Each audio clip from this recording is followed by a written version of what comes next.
leadership doesn't operate in a vacuum. It operates in the world, in the context. So if you don't understand your world, how are you going to lead it? And it's the same thing here. Inclusivity is not just an ideal, it has to be in practice.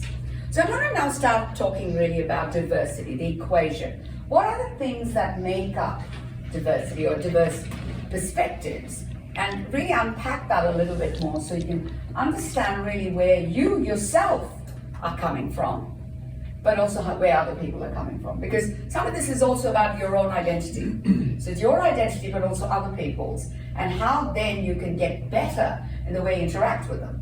Because that's the really thing with leadership, isn't it? How do you bring people on board? Because quite often the message that you give is the same, but how you deliver it, how you open the door, how you actually connect is where you can make a difference. And that comes from understanding where somebody's coming from.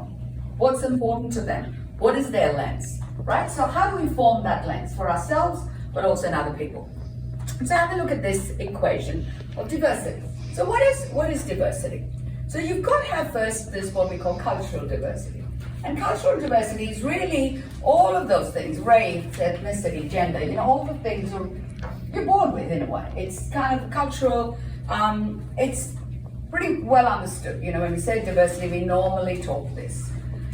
But on top of that, there's what we call cognitive diversity, which is all of those things. How do you process information? How do you make decisions? Your thinking style. Remember we did that as an exercise a bit earlier, thinking styles, you're an activist or a reflector, all of that sort of stuff.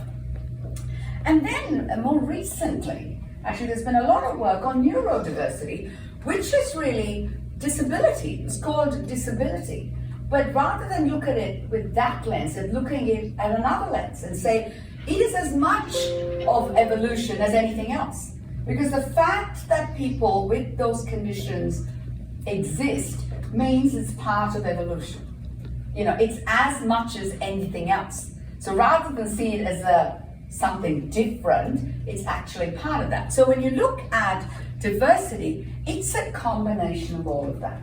It's your cultural diversity, it's the way you think and process information, it's also some of these things that you are inherent in you or people around, and all of that together. Now, it's not as simple as this plus this. It's not a mathematical equation. It's actually more of an amalgam.